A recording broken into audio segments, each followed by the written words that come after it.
Welcome to Reddit Psychology Tales.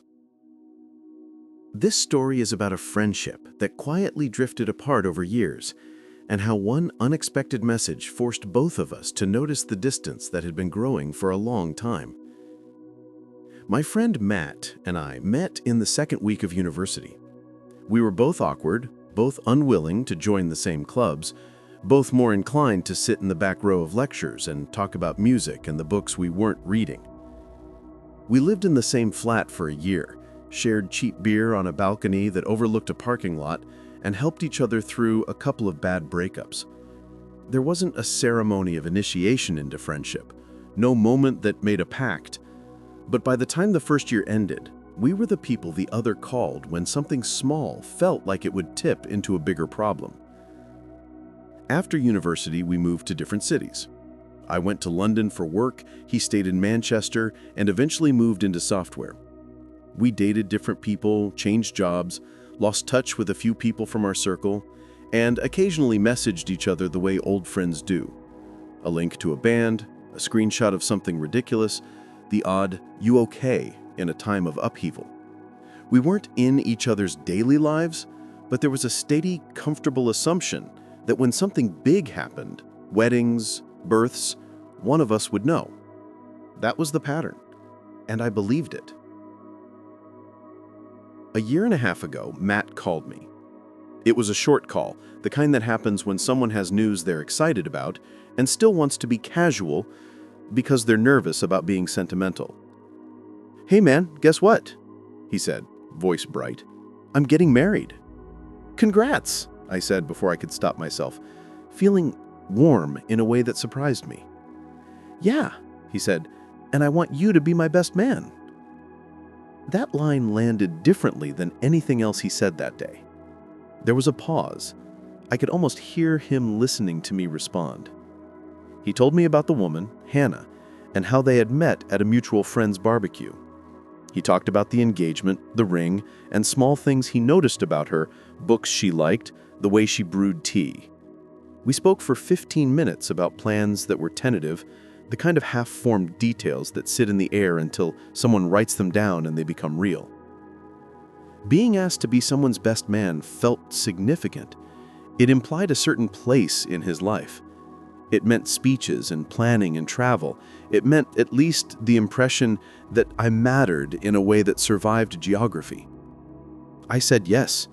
I said the usual things, the jokes about the speech, the offer to help with invites, and we both laughed, the way people laugh when something is serious and a little ridiculous.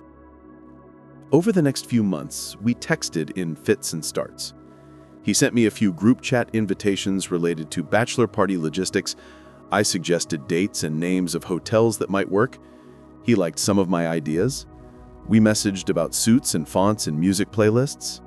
I understood that we were both busy. These conversations were efforts made in fits rather than an ongoing project, but they felt like part of a shared trajectory.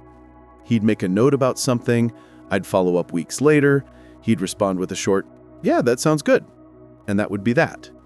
It was not close to perfect planning, but given our disparate lives, it felt normal. Then, 5 weeks before the wedding, I decided to book flights and sort out a room. I messaged him on a Thursday evening. "Hey, just checking flights. Thinking I'll fly down the Friday before.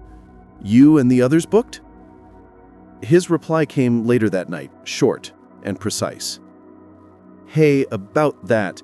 Things changed. We kept the guest list very small. Only family and a few close friends. Sorry, man." I stared at the message for a long time. My phone had a tiny pool of light on the table, and I read his sentence again. I thought maybe I had misunderstood.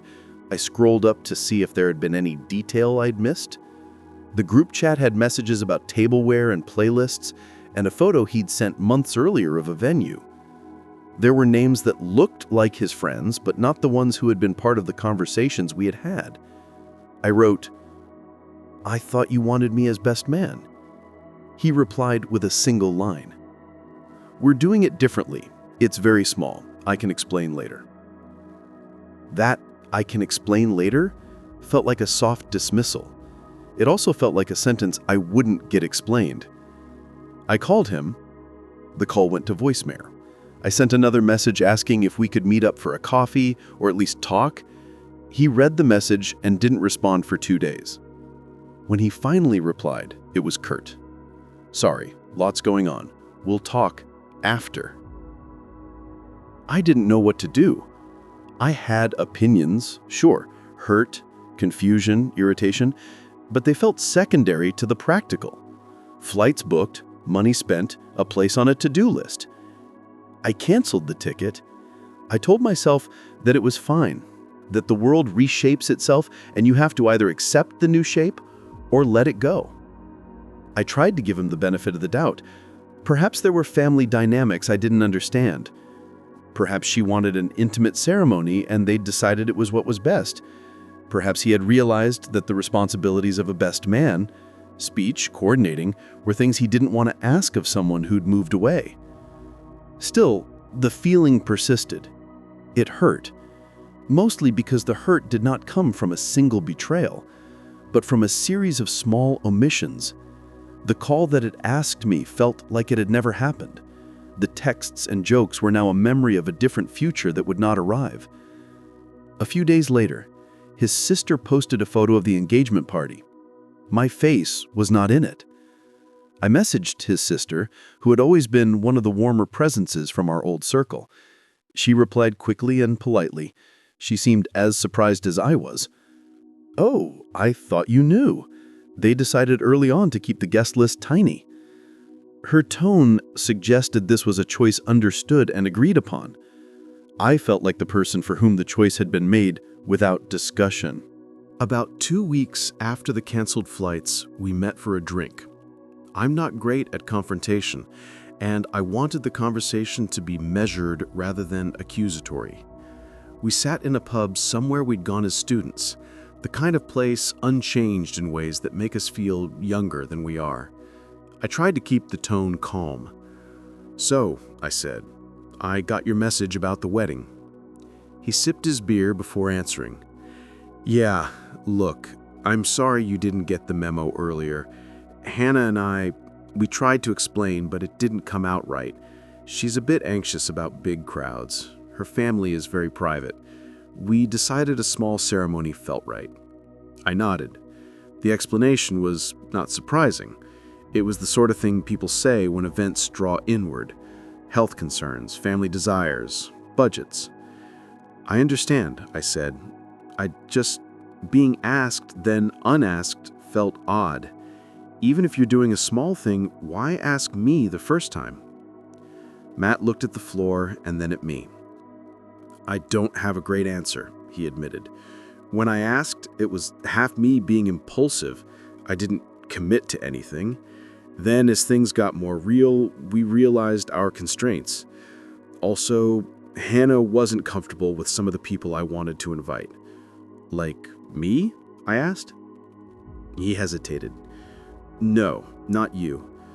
It's more complicated. She's had negative experiences with certain people from the university circle. It made her uncomfortable. I should have told you earlier. I just didn't want to start an argument." "That would have been better than me finding out through a text," I said. He nodded. "I know. I was a dick about it." We spent the rest of the evening talking about small things, the ridiculous nature of fitting suits into our budgets, how people who were once central have faded into the background. He apologized again, a brief, sincere apology, and at the end of the night, we hugged. The hug felt like a closure of a chapter and not a promise of the next. I left thinking that things would go back to the way they were. For a while, they did. Periodic messages, a birthday text, the occasional shared playlist, but the dynamic had changed.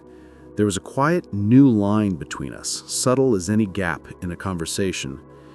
He sent photos from the wedding later on, and I scrolled through them with an odd mix of happiness and melancholy. He looked happy, content, and she looked comfortable. The ceremony was small, as he'd said, immediate family, a few close people, a table later in the day where more friends were invited. There was a photo of him cutting a small cake with her, and it felt intimate in a way that made sense to me. I thought about how it would be cruel to deny anyone that kind of day because of a personal hurt. I noticed, though, how other people in our broader circle began to ask me about the wedding. "Did you go? Were you invited?" another would ask. I slipped into an odd role where I answered no more often than I wanted to. Sometimes I lied and said I had a scheduling conflict. Mostly, I'd told the truth. Each explanation felt like admitting I had been removed from an imagined narrative. People's faces shifted when I said it, as if they were reading a sentence and a paragraph they hadn't finished. There were moments of petty anger, hearing a mutual friend say they'd been invited and not asking why I hadn't been, or seeing a photo of the bachelor party with faces I recognized but not mine. There were longer moments of reflection, too. I thought about the nature of adult friendship and how it sometimes resembles a subscription service you forget to renew. You assume it will persist, and then at some point, the patron notices a change in billing and finds they've been opted out.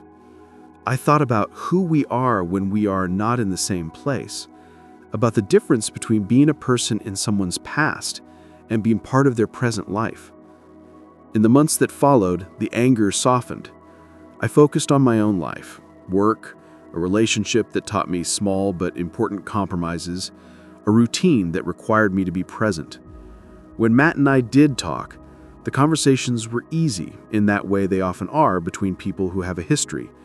There was no dramatic reconciliation, there was no ultimatum. Instead, there was an acceptance that some parts of friendship are transactional and some are not, and that sometimes those lines are redrawn without conversation. One evening, sometime later, we spoke on the phone about a mutual friend who was having a rough time. Matt was practical, the same person who had once helped me move apartments in the middle of winter. He asked, "Can you call her? She's a bit isolated."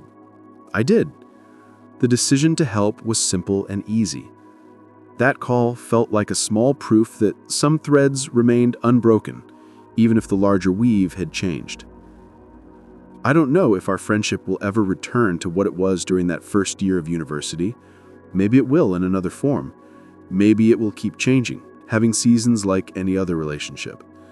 The important thing I learned was not to expect continuity simply because there had been continuity before. People grow, priorities change. Sometimes you're invited into someone's future, and sometimes you're not. And those decisions are not always malicious or personal. They can be practical. They can also be unexamined. If I had to summarize the lesson without making it a dramatic moral, I'd say this: friendships are durable enough to hold misunderstandings, but you should treat invitations, literal or figurative, with the weight they deserve. If someone asks you to be part of something important, treat that ask as meaningful. And if you change your mind, explain it, not to win an argument, but to preserve a person's place in your life, or at least their knowledge of why it shifted. There are evenings when I see a picture of him with his family and feel a brief, polite sting. Those feelings pass. Mostly, I'm glad for him. He found someone who fits him in ways that make sense for his life now, and I can respect that. When I think of the ask of being his best man, it remains a kind of small emblem of a different time, a marker that told me I still mattered once. Remembering that isn't a wound. It's a memory of a friendship that was meaningful and still is, albeit in a quieter form. We still speak when it matters, and that, in ordinary life, is often enough.